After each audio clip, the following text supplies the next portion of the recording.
Welcome back to NinonSpeaks. Yes, you never know when I'm going to appear. I'm kind of on and off the air, but I love being on, as you very well know. NinonSpeaks has been around for years. I first started NinonSpeaks in 2005, just a couple of years ago, right? Does time fly? It sure does. Next to me, I have my guest. Her name is Sage Waters. She's been on my show a couple of times, but she was on Vegas Live with Ninon because that show went for 7 years. And of course, because of the virus and all this COVID-19 and all this crazy stuff went on, I kind of let that go out and went on a sabbatical of it. But NinonSpeaks has always been around and always will be around. But Sage is very special to me because she's got the most amazing voice, but she has two amazing stories. Now, I don't pre-interview, but it's hard not to pre-interview somebody you've known for so many years. She's very well known in Vegas. Sage, welcome to the show. How are you? I'm wonderful. You're looking Thank you for having absolutely me. great. Thank You're you. looking really happy, but you're also looking very contented, very sort of like you're achieving and you're moving forward and things are happening. And the two stories she told me, they really are happening. So let's go into MGM, as you very well know, does all the boxing fights and everything else. And there's a gentleman called Cody that you accidentally met through a friend of yours. Yep. Going to exercise to keep her Yes. body in shape. That's well, right. I couldn't think of a better place than a boxing ring, right? Right. You're going to get really punched out. Yeah. Yeah. It's a great. Their workouts are really, really intense. It gets you in shape really quickly. So I was excited to get my body moving and get back in shape and tone up. And went to the class, and he was asking everybody what they do, and he asked me, and I say, well, I'm a songwriter and a singer, and he goes, I've always wanted to have my own fight song, and I said, that's awesome. And he said, would you want to write it? And I said, absolutely. I'd love to do that. Because you had told him previously that you were a writer, a songwriter, Right. which is what you are. Yeah. And this is what Cody was looking for. Yeah, Cody Crowley. He's a welterweight boxer. Well, he's very well known Yeah. now. I'm going to jump the gun here a little bit because he won the fight. Yeah, But he's number one in welterweight now. he's number one. Number one. But there's a reason also because he asked you to write this song in a very short time because you haven't known him very long, right? Right. And so I wrote the song. I asked him, I said, well, why don't you write me an email and just explain what it feels like to you to be a fighter. And so I took those words and I took my personal experience because, your own personal life struggles. We've all been through different trials. We all have this. And we all have to fight. Say, no, we haven't. Right. But we're all fighters. If We you're are. breathing today, you fought through something to be here. Yes. Yeah. So I took all of that, and some of the lines in the song are his verbatim, some of the words that he said and phrases he said and what he wrote me. So he's a writer on the song. We kind of fantasized about, he said, one day, maybe you can walk me into the ring. Well, this last fight on March 25th, which was his birthday, he called me 2 days before and he goes, Sage, I'm fighting at the Grand Garden at the MGM.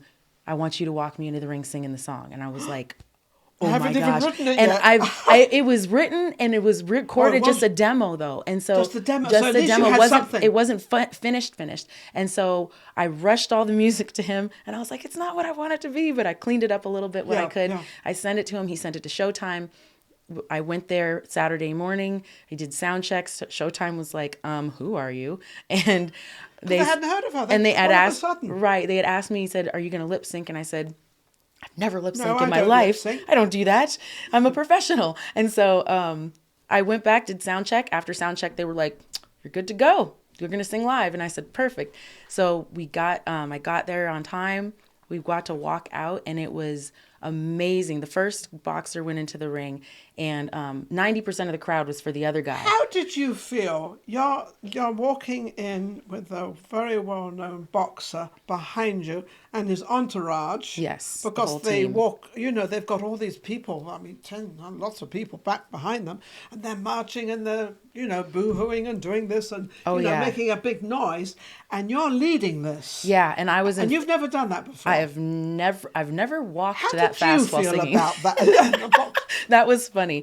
Yeah, it was, well, walking and singing with determination, that's just not something I normally do. No. So that was interesting. The venue itself had 10,000 people in it. I've never sung, that was the largest amount. I've sung for 5,000 with another singing group with other singers. But for me to be by myself, there's no band, it's just my track, and I hear my music come on, and I had to walk out of the tunnel with the lights behind me. You have to understand, this is something that Sage never really anticipated. I never thought in a million years she'd be in a boxing arena singing a song that she has actually and it was my original song. For it to be my original song and then written with Cody, and to me, he's not Mr. Famous Boxer. It's like, it's my friend. Well, he is now. Well, yes, but that wasn't the intimidating part. The intimidating part was all these people. When you went through the presence of, and then when you went through the doors, an important event. It's such an important event. When you went through those doors and you suddenly saw all these, I mean, realistically, you realize, wait a second, this is what's happening, what's going on, but you had to continue and you had to conduct yourself. I just focus on my lyrics. I'm like, every single word, make sure you get every word, every phrase, hit all your notes, because this is live. You can't do it again. It's just one song. You get there, you finish it, and I had to finish the whole song. Now, how is the music done in the background? Because you're just singing, but you've got, the background music, you've got to be singing too, right? Yeah, so I gave them an instrumental track, and I had them play it over the house speakers. So as I walked closer to the ring, the volume got louder because the speakers were primarily over the ring. Yeah. And so that was great. For me as a musician, I'm like, ooh, I can hear myself so much better. Like, great. You sound pretty good. And as I was focusing, I remember trying to gesture, and there were fans leaning over to take pictures of Cody walking in, and all of us coming in. And I remember trying not to hit people's hands and phones. And then all of a sudden I realized the crowd got quiet because they were booing us as we walked out, and the crowd got quiet. And all I could hear was my voice in the song. And that's when my heart started racing, because I'm like, they're all listening. They're really like listening to it. Wow. And it means so much to all of us that know the song, and the whole team knows the song. Now the whole team knows the song, but there's a story behind the song. And the story behind the song was a sad story, and I don't know if you want to mention it. Well, Cody actually went into this fight representing mental health, suicide awareness for Canada, because his father unfortunately passed away and took his own life in July, and this was his first fight without his father. And it was his first fight without his father. And he had battled himself to just keep going. And so when he won that fight, and when he did, that was determination on his father. He fights with love. He's one of the most kind, gentle people I've ever met. But now he's on this awareness. And now but he made a beautiful speech. You can find it on YouTube, and of how he said, I'm not going to make that same mistake, and I'm living proof. He says, I'm living proof that if you just keep pushing and you don't give up, things will get better. And it did. He won his fight. He's 22-0. He's undefeated. Wow. Yeah. On that, I just want to mention, on walking out, as Sage walked out with Cody, and they're both coming out together with the entourage and everything. If anybody has any footage on that, I would love to have the footage, because I want to put it on the show, on this show. Yeah. But we're going to put the show out tonight, so we want it pretty fast. But if any of you do have it, send it over to Ninon at NinonSpeaks.com, or to waterthesage.com. You can find my email, and waterthesage@gmail.com. Any footage of her walking out singing the song, okay? Because unfortunately it was done in such a rush. She didn't have her own camera person there to walk and to actually record the song. So she doesn't have any footage of it. So she'd love something. That's just one little request I will make for Sage. And I think that's fabulous. Now, after, you're watching the fight, you're sitting behind, actually... I was ringside, in the coaches' seats. Yeah, right. In the coaches' seats. Yeah. And you're watching the fight. And you said something about the punches. You're watching him being beat up. Well, I've never been to a fight before, so it was my first fight. So to see my friend getting in there, it was very different. It was very different. It was very intense. They're used to it though, and they are. They are, but you're not. I was sitting there like, oh my God, this is horrible. It is. But it is definitely a mastery what they do. All of those fighters, they're amazing to step into that ring and have that courage to go up against each other. Like the end of the fight, how many rounds was it? Do you remember? 12. 12 rounds. 12 so rounds. He went the full 12 rounds. He went the full 12 rounds. That's a lot of rounds. Yeah. God, he really went through. Yeah, if you look into how he does his training and everything, he's actually worked with 25 of the top world fighters because of how he goes about his training. And he eats all organic. He's completely all natural. He runs. It's amazing what he does. And now he's got this naturally. health program. as And well. yeah, It's a mental health program. now he supports. I think it's. Oh, I don't want to get the name wrong. I think it's 55 in Canada. I'll make sure you have the right name Yeah, for it. send it to my producer. Yeah, He'll absolutely. get And that. but it's a mental health awareness. He's now the face of it for Canada. So what happened? Because it's funny. You told a story at the end. He had to give a speech. Obviously, he just won. He gave a speech. A lot of them are booing because Well, he had yeah, Ramos is Ramos he's got his was the fans top here. guy, so no one can beat him. But Cody did. So he's getting up on this speech, right? And he's like saying his speech and everything else. He's getting booed and everything else. Yeah, and then all of a sudden, Cody twists the speech. Well, he started as he was talking because they said, "Oh, Cody Crowley's the winner," and boo, like really loud. But as he started talking, people were listening. They're like, "Wait, Hang on a he's second." talking about suicide and he's talking about mental health after the fight." The speech he gave touched so many people in that room. We went down to the food court and got mobbed at the MGM and all these fans of the other guy too were coming up and saying, and men were like their fathers with their sons crying and saying, "Thank you for what you said," and telling their stories and sharing how they had lost people to suicide. And don't give up and don't lose hope and keep moving forward. Yeah. Now, Sorry, it's making me tear up. It was, on that, it's on the screen. Oh, the whole thing's on the screen. Look at this, preview March 25th.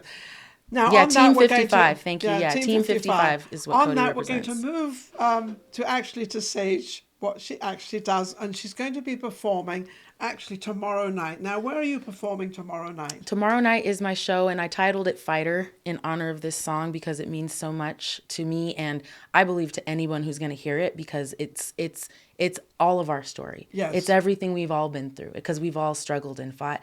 And so I named the show. They said, "What's your title of your show?" I said, Fighter, because I want to make sure that I get this song out. It's going to be released this next week, the song, and it's going to be at the Gambit. But when you wrote the song and she did the song, she had no idea that he was going to win.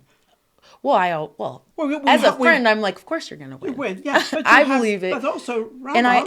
And I wrote, and Ramos is a definite contender, but Cody's undefeated. Yes. That was his 22nd fight, undefeated now. Undefeated. So he's Ramos nothing was a to mess little bit with. worried, and rightfully so. But it was a good contender. Like it was close. Yeah. Yeah. I mean, I don't know fighting, so. No, I don't know fighting. But watching it was.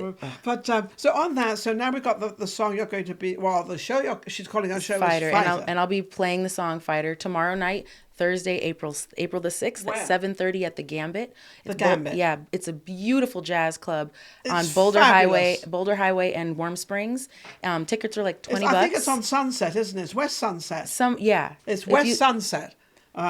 It's right. I know exactly where it is. I've been there a couple of times, and it's absolutely incredible place. And I happen to know the one of the owners, and I think he plays the piano, and he's incredible. Yeah, so you're a lot of talent in that place. A lot of talent has been going on there. Yeah, rightfully so with you there. Yeah, RJ Reyes, he's my bass player. He's a regular performer there, and he is like prolific. And the band that he helped me put together is just outstanding. I absolutely love the guys I'm working with, and they hear that we're going to be doing pretty much all of my originals, mostly just my originals. Yes. Might throw a couple covers in there, but You're gonna put a Whitney Houston in there. I like to. Because I look at her, it's like you look so much like Whitney Houston. Thank you. That's a compliment. Thank you. She's gorgeous. But you have an incredible voice. Thank you. Incredible voice. So it's going to be absolutely amazing. Yeah. Now this is the first show you've been doing in a little while. It's my first original show since last year. I had a show. I did one at the Space. I did some songs at the Sand Dollar, but this one I'm really excited about. It's very much close to my heart. Is it means just one a lot. night? Yeah, it's just this one night. I'm gonna start doing this show. I'm going to start going and performing it at different places. Yeah, I've got some interest in some other places as well. So, and then the songs that I'm playing there, I'll be releasing as singles one at a time, and so that everybody can be able to enjoy it and not have to come outside your house. You can put your headphones in and there you go. Sing along. Now, entire career, and you've been doing this for quite some time and improving yourself as you go along, as we all try to do, to make out we're our own critics. We Yeah. we're very bad with ourselves. Entertainers are like that. I'm an entertainer, so I know what it's like, and you criticize yourself, and it's so hard. But that's what makes you sharp. But that, I was going to say, it makes you better. Yeah. Out of all the things you've done and everything, how do you feel where you are now? Because you've got this fight and this song, and now you've got this performance. It's like everything suddenly happened in the last couple of months. I feel like I have learned how to, I keep my head down and I work and I put my all into what I'm doing, and I mean every word I write and I say and I sing, and I don't worry about who's hearing it, where it's going, or anything like that. And things, if I run out and try and grab things, it never works out. No. I go, I want to be this, I want to do that. It never works out. If I just keep my head down and I do what I love and what I do, things just, it works out in the most magnificent and magical way. Yeah. And it's fascinating to me because that's your true self coming out. If you're true to yourself, exactly. If you're true to yourself, who you are and what you are. Don't be afraid of who you are. One of the songs I'm going to sing tomorrow is called I Am, and it is an unabashed description of who I am. And it was hard writing that song, and I cried a lot writing that song because it was things that even certain people in my family are like, oh, you need to, tighten this up, change that, things that are annoying or whatever. But that's who I am. But and everybody it's okay. is different in this world, and as we and were that's saying, what makes it beautiful. The entire world, everybody has a different fingerprint. Why do you think the police or wherever take fingerprints? Why? Because every single fingerprint in the entire world is different. Yeah. So you are different. I am different. I can't be like you. You can't be like me. Exactly. We can probably do the same thing. We can learn from each other. I don't know if, like I say, she could always be a talk host, but I don't know if I could always be a singer. So let's beware of that one. I always wanted to be a singer. Really? Yes. Well, always. you got the charisma for it. I went. Thank you. Thank you very much. I went to singing lessons at 22 or 23, and I had a decision of doing an underwater swimming act in Beirut or staying in London and being a singer. So I went to Beirut. An underwater singing act? Well, it wasn't. I wasn't singing underwater, but I was performing underwater. But it was a single act, and it was something very, very different. But I can't say I regret it because it was great. That's amazing. But I think, well, if I stayed in London, would I have been a singer? I love singing. Really? I love it. So I'm thinking we should sing together sometime. Well, yeah, if you want to ruin your career, I mean, if you no longer want to be a singer, we could definitely do that. No, I think I'm a little, not old, I don't think age is just a number. Oh, maybe we'll just go have drinks and have a little karaoke together. Karaoke. We can sing all the fun stuff. It's so funny because I've had many, many people when I've been singing at a karaoke with somebody else or just sort of singing along, they say, you have a voice. I've had many people tell me that. Really? I want to hear. At the moment I got a little something going on, but I've had many people say that, but I've never had the guts enough to agree. Singing is so different from speaking. I mean, my stomach still flutters when I go on any stage. Really? But they say use that because that's part of the energy. Definitely. It's you take it and you just funnel it down into your microphone, because it's when you're singing, I feel like it's almost like opening up with a private conversation, but you're in the microphone amplifying it. It's this conversation. Great songs are personal. Like the best songs, Imagine by John Lennon. Imagine all the people, right? Yes. And all these things he's and saying. That's it's going like to the people. That's like a conversation going to the world. Right, but that's like a conversation that you would have with like your lover in bed or your loved one in bed, and it's like, could you imagine if there was just like no more war? Could you imagine if there is no more religion and nothing divisive? And imagine. That's a private conversation. That's why it touches all of us. It's so intimate. Yeah. So have to get on stage, and you're bearing your soul. It's kind of your opening like up. People suddenly turn around and they say, "Well, that's what I would say, and that's what I would do," and that's so they relate to that song in a personal way, though it's not their song. It's not them singing it, but it's kind of words that they say. That's like when you go to church and he starts preaching. You think, he's preaching exactly what I was thinking about. What I needed to hear. Yeah. Now you've got a congregation there of a lot of people. Yeah. And you immediately direct him talking to you. And that's like a song, isn't Yeah, it? it is. The same similar sort of atmosphere. On that, I think we've talked enough about everything very positive, and everything is really positive. I'm going to close the show out. You're going to get your guitar, and while I'm closing my show out, Sage is going to be playing. She's incredible on this. But I just want to thank every one of you out there for watching Ninon Speaks. I know I went on a sabbatical, but you know, Ninon never really goes away. It's like one of those things that is always there. It pops up. I'm not going to say it's like a bad penny, because I'm not a bad penny. I hope am I a good penny? You're a shiny brand new penny. I'm a shiny brand new penny. penny How from about that? heaven. I love that. Here she goes. I think she's going to start singing, and we're going to get that. We're getting that a little closer. And just thank you for watching. Don't forget comments and anything you have out there. If any of you would like to come on the show, don't forget to get in touch with NDD Network. And don't forget Action Productions. Incredible. My producer, Steve Sebo, is absolutely amazing. And there goes Sage. She's going right in there. Amazing voice. So now you get to hear her voice. And we'll get to see her tomorrow night. You take care. Doesn't matter who you are. Doesn't matter what you do. You got a life to live. Are you gonna give up, or are you gonna push through? You gotta choose to win the fight. It's not on them, it's all you. Pick your target for the night. Let your fists fly, raining on the ones who choose to lose. I'm a fighter. I'm gonna start a riot in the hearts of those denying that I am the greatest of all time. I'll never stop, put me to the test. I will never rest. I'm the best. Put a hex on the next, trying to flex. I'm a fighter.